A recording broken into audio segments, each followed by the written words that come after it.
Hello. അപ്പോൾ സവിത കിഷൻ്റെ വീഡിയോയിലേക്ക് എല്ലാവർക്കും സ്വാഗതം. അപ്പം നമ്മളിന്ന് ചെയ്യാൻ പോകുന്നത് ഉരുളക്കിഴങ്ങ് വെച്ചിട്ടൊരു അടിപൊളി ഐറ്റമാണ് കേട്ടോ. ഇതിപ്പോൾ ആരും ചെയ്തു നോക്കിയിട്ടില്ലെങ്കിൽ എന്തായാലും ഇന്ന് തന്നെ ചെയ്തു നോക്കണം. അത്രയ്ക്ക് ടേസ്റ്റുള്ളൊരു സംഭവമാണ്, എല്ലാവർക്കും ഇഷ്ടപ്പെടും. അപ്പം നമുക്കതിന് വേണ്ടിയിട്ട് 2 ഉരുളക്കിഴങ്ങ് നന്നായിട്ട് പുഴുങ്ങി അതിൻ്റെ തോലൊക്കെ മാറ്റി എടുത്ത് വെക്കണം കേട്ടോ. നന്നായിട്ട് വേവണം, വേവാതെ എടുക്കരുത്. ആളുകൾ കൂടുതൽ ഉണ്ടെങ്കിൽ 2-3 ഉരുളക്കിഴങ്ങ് എടുക്കാം കേട്ടോ. ഞാനിപ്പോൾ 2 എടുത്തിട്ടുള്ളൂ. അത് നല്ല അത്യാവശ്യം നല്ല വലിപ്പമുള്ള ഉരുളക്കിഴങ്ങായിരുന്നു. അപ്പം ഞാനത് കട്ട് ചെയ്ത് കൊടുത്തിട്ടുണ്ട് കേട്ടോ, ചെറുതാക്കി എടുത്തു. നമുക്ക് നന്നായിട്ടിത് ഉടച്ചെടുക്കണം. വളരെ ചെറിയ കിഴങ്ങാണെന്നുണ്ടെങ്കിൽ നമുക്കൊരു 3-4 എടുക്കേണ്ടി വരും കേട്ടോ. ഇത് നമുക്കത് അതുപോലെ അത് ചെറുതാക്കി എടുക്കണം. ഇങ്ങനെ അല്ലാന്നുണ്ടെങ്കിൽ നമുക്കത് ഉടച്ചെടുത്താലും മതി കേട്ടോ, ചെറുതാക്കിയിട്ട്. അതുകൊണ്ടാണ് ഞാൻ പറഞ്ഞത് ഇത് നന്നായിട്ട് വേവണമെന്ന്. വെന്തിട്ടില്ല എന്നുണ്ടെങ്കിൽ നമുക്കിത് കുഴച്ചെടുക്കുമ്പോഴായാലും ഭയങ്കര ബുദ്ധിമുട്ടാണ്. അപ്പോൾ ഓരോ പീസ് ഇങ്ങനെ കാണും. ഞാൻ ഒരു പ്രാവശ്യം ചെയ്തപ്പോൾ ഇതേപോലെ അധികം വെന്തിട്ടുണ്ടായിരുന്നില്ല. അപ്പോൾ ശരിക്കും നമ്മളതിങ്ങനെ ഉരുട്ടിയെടുക്കുമ്പം വെളിച്ചെണ്ണയിലിട്ട് ഇടുമ്പോൾ അതങ്ങ് പൊട്ടിപ്പോവും. അങ്ങനെ സംഭവിച്ചിട്ടുണ്ടായിരുന്നു. അപ്പോൾ ഇതുപോലെ ചെയ്തെടുക്കണമെങ്കിൽ നന്നായിട്ട് വേവണം. നല്ലോണം വെന്തിട്ടുണ്ടെങ്കിൽ ശരിക്കും ഇങ്ങനെ ചെയ്യേണ്ട ആവശ്യമില്ല. എനിക്കിങ്ങനെ ചെയ്തപ്പോൾ അത് ആകെ കയ്യിലൊക്കെ ആകെ ഒട്ടി നാശമായിരുന്നു. ഇപ്പം ഞാൻ നല്ല വെന്തതുകൊണ്ട് ഞാൻ ഇതേപോലെ അതങ്ങ് മിക്സ് ചെയ്തെടുത്തിട്ടോ. ഇതാണ് ഒന്നും കൂടി എളുപ്പമായിട്ട് എനിക്ക് തോന്നിയത്. മറ്റത് കുറച്ചൊരു ബുദ്ധിമുട്ട് പോലെ എനിക്ക് തോന്നി. അപ്പോൾ ഇതുപോലെ നമുക്ക് നന്നായിട്ട് ഉടച്ചെടുക്കണം. ഒരു കഷ്ണം ഇവിടെയും കാണരുത് കേട്ടോ. അങ്ങനെ നന്നായിട്ട് നമുക്ക് ഉടച്ചെടുക്കാം. കണ്ടില്ലേ, നല്ല ഉടഞ്ഞ് നല്ല മാവ് പോലെ കിട്ടിയിട്ടുണ്ട് നമുക്ക്. ഇനി നമുക്ക് അതിലോട്ട് 1 ടീസ്പൂണോളം ഉപ്പിട്ട് കൊടുക്കാം. പിന്നീട് നമുക്ക് ഉണക്കമുളക് പൊടിച്ചതില്ലേ, ചില്ലി ഫ്ലെക്സ്, അത് നമുക്ക് ഇട്ട് കൊടുക്കാം. അത് 1 ടീസ്പൂണോളം ഇട്ട് കൊടുക്കാം കേട്ടോ. കൂടുതൽ എരിവ് വേണവർക്ക് ഇട്ട് കൊടുക്കാം. പിന്നെ എനിക്ക് എന്തായാലും വീട്ടിൽ ഒറിഗാനോ ഉണ്ടായിരുന്നു. അപ്പം ഞാൻ അത് ഓപ്ഷനിലാണ്, വേണമെങ്കിൽ ഇട്ടാൽ മതി, ഇല്ലെങ്കിൽ നല്ല ടേസ്റ്റാണ് കേട്ടോ. അപ്പം ഞാൻ അത് ഇട്ട് കൊടുത്തിട്ടുണ്ട്. പിന്നെ നമ്മൾ ഫ്രഷ് മല്ലിച്ചപ്പ് 2 തണ്ട് അരിഞ്ഞതുണ്ടായിരുന്നു, അത് ഇട്ട് കൊടുത്തിട്ടുണ്ട്. 1 ടീസ്പൂണോളം വെളുത്തുള്ളി നല്ല ചെറുതായിട്ട് അരിഞ്ഞത്, അത് ഇട്ട് കൊടുക്കാം.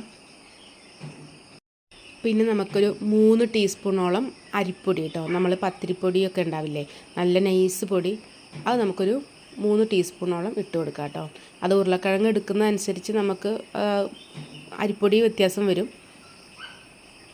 എന്നാലും ഒരുപാട് അരിപ്പൊടിയൊന്നും വേണ്ടി വരില്ല. ഒരു 3-4 സ്പൂണ് അരിപ്പൊടി മതിയാകും കേട്ടോ.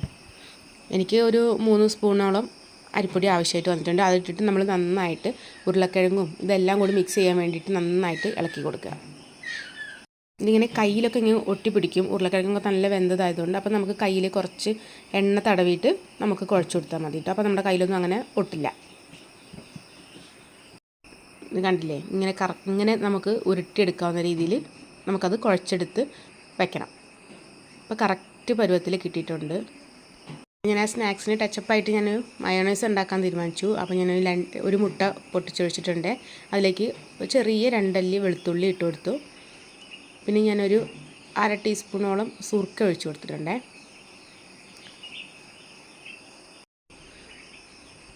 പിന്നീട് ഇതിൻ്റെ മെയിൻ താരമായ സൺഫ്ലവർ ഓയിലും കൂടെ ഒഴിച്ച് കൊടുത്തിട്ടുണ്ട്. അതെന്തായാലും നമുക്ക് അത്യാവശ്യം വേണ്ടി വരും. ഞാൻ ആദ്യം ഒരു 2 ടീസ്പൂൺ സൺഫ്ലവർ ഓയിൽ ഒഴിച്ച് കൊടുത്തിട്ടാണ് മിക്സ് ചെയ്യുന്നത്. പിന്നെ നമ്മുടെ കൈക്ക് ഒരു നുള്ള് ഉപ്പും കൂടി ഇട്ട് കൊടുത്തിട്ടുണ്ട്. എന്നിട്ട് നമുക്ക് മിക്സിയിൽ അടിച്ചെടുക്കാം. ഫസ്റ്റ് അടിക്കുമ്പം അധികം കട്ടിയൊന്നും ആവില്ല. പിന്നെയും നമുക്കൊരു 2 ടീസ്പൂൺ സൺഫ്ലവർ ഓയിൽ ഒഴിച്ച് കൊടുത്തിട്ട് സാധാരണ ഇങ്ങനെ അടിച്ചെടുക്കാം കേട്ടോ. ഒന്നിച്ചങ്ങോട്ട് അടിക്കരുത്, ജസ്റ്റ് ഇങ്ങനെ പ്രസ് ചെയ്ത് അടിച്ചാൽ മതി. നമ്മൾ മയോണൈസ് സെറ്റായിട്ടുണ്ട്. ഇതാ സ്നാക്സ് കഴിക്കാൻ വേണ്ടി മാത്രം ഉണ്ടാക്കിയാൽ മതി. അതിനുശേഷം ബാക്കി ഫ്രിഡ്ജിലൊന്നും വെച്ച് ഉപയോഗിക്കേണ്ട. ബാക്കിയുള്ളത് കളയുക. ഫ്രിഡ്ജിലൊന്നും വെച്ച് ഉപയോഗിക്കാൻ പാടില്ല എന്നൊക്കെ പറയും. ഇത് സൺഫ്ലവർ ഓയിൽ ഇത്രയും ഒഴിക്കുന്നതുകൊണ്ട് കേട് തന്നെയാണ്. പക്ഷേ എന്ത് പറയാനാ, കുട്ടികൾക്കൊക്കെ ഇത് മതി. അതവിടെ ഇരിക്കട്ടെ. അപ്പോഴേക്കും നമുക്ക് കയ്യിൽ കുറച്ച് എണ്ണ തടവിയിട്ട് നമുക്ക് കുറച്ച് മാവ് കയ്യിലെടുത്ത് വെച്ച് ഉരുട്ടിയെടുക്കാം കേട്ടോ. ഇത് ശരിക്കും നമുക്ക് കൈ കൊണ്ട് എടുക്കേണ്ട. ഒരു സ്പൂൺ ഉണ്ടെങ്കിൽ സ്പൂൺ കൊണ്ട് തോണ്ടിയെടുക്കുകയാണെങ്കിൽ നമ്മുടെ മറ്റേ കയ്യിൽ ഇതേപോലെ ഒട്ടിപ്പിടിക്കില്ല. അത് നന്നായിട്ട് കയ്യിൽ ഒട്ടിപ്പിടിക്കും. അപ്പോൾ അതിനാണ് ഞാൻ എണ്ണ തേക്കണമെന്ന് പറഞ്ഞത്. ഒരു സ്പൂണും കൊണ്ട് ഇങ്ങനെ കോരി എടുക്കുകയാണെങ്കിൽ അതാണ് ഒന്നും കൂടി സിമ്പിളാവുക കേട്ടോ. എപ്പോഴും ഇങ്ങനെ കയ്യിൽ എണ്ണ തടവിക്കൊണ്ടേ ഇരിക്കണം. ഇതിങ്ങനെ ആരും ചെയ്തിട്ടില്ലെങ്കിൽ എന്തായാലും ഇന്ന് തന്നെ ചെയ്ത് നോക്കണം കേട്ടോ. അധികം സാധനങ്ങളൊന്നും വേണ്ട. കുറച്ച് അരിപ്പൊടി, 1 ഉരുളക്കിഴങ്ങ് ഉണ്ടെങ്കിൽ മതി. എളുപ്പമായിട്ട് നമുക്ക് കുട്ടികളൊക്കെ വരുമ്പോഴേക്കും ഉണ്ടാക്കി വയ്ക്കാവുന്നതേ ഉള്ളൂ. ഇതിന് പിന്നെ മയോണൈസ് ഇഷ്ടമില്ലാത്തവർക്ക് തക്കാളി ചട്നിയൊക്കെ അരച്ചാൽ നല്ല കോമ്പിനേഷൻ ആയിരിക്കും കേട്ടോ. മയോണൈസ് ആണെങ്കിൽ ഒന്നും കൂടി ടേസ്റ്റാണ്. അപ്പം അത് ഹെൽത്തി പ്രോബ്ലമൊക്കെ ഉള്ളവർക്ക് ഇത് ഉപയോഗിച്ചാൽ മതി, തക്കാളി ചട്നി ഉപയോഗിച്ചാൽ മതി കേട്ടോ.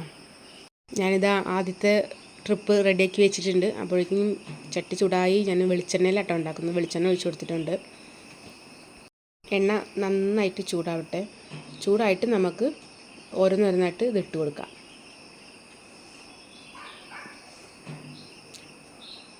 നമ്മളിത് ഇട്ട് കൊടുത്തിട്ട് പെട്ടെന്ന് തന്നെ മറിച്ച് ഇളക്കി ഇട്ട് കൊടുക്കരുത് കേട്ടോ. അത് ആ അടിവശം നന്നായിട്ട് മൊരിഞ്ഞതിന് ശേഷം മാത്രം നമ്മൾ തിരിച്ചിട്ട് കൊടുക്കാൻ പാടുള്ളൂ. അപ്പോൾ നിങ്ങൾക്ക് എൻ്റെ വീഡിയോ ഇഷ്ടമാണെങ്കിൽ ലൈക്ക് ചെയ്യാനും കമൻറ്റ് ചെയ്യാനും സബ്സ്ക്രൈബ് ചെയ്യാനും മറക്കരുത്. എൻ്റെ വീഡിയോയിൽ ഒരുപാട് നല്ല നല്ല റെസിപ്പികളുണ്ട്, അതൊക്കെ പോയി കാണണം.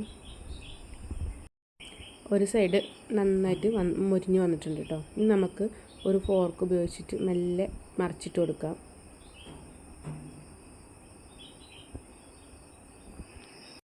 രണ്ട് സൈഡ് നല്ല ബ്രൗൺ കളറാവുന്ന വരെ നമുക്ക് തിരിച്ച് മറിച്ചിട്ട് കൊടുത്തിട്ട് മൊരിച്ചെടുക്കാം. എല്ലാവരും ഇത് ചെയ്ത് നോക്കണം കേട്ടോ.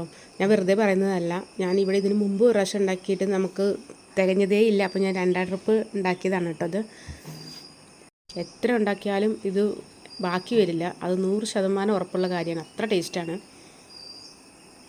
സ്നാക്സ് ഏകദേശം റെഡി ആയിട്ട് വരുന്നുണ്ട്. കണ്ടില്ലേ, നല്ല ബ്രൗൺ കളറായി വന്നിട്ടുണ്ട്. അപ്പം നമുക്ക് വെള്ള കളർ ഉള്ളിടത്തേക്ക് മറിച്ചിട്ട് കൊടുക്കാം. അവിടെയും ബ്രൗൺ കളർ ആകുമ്പോൾ നമുക്ക് വാങ്ങിയാൽ മതി.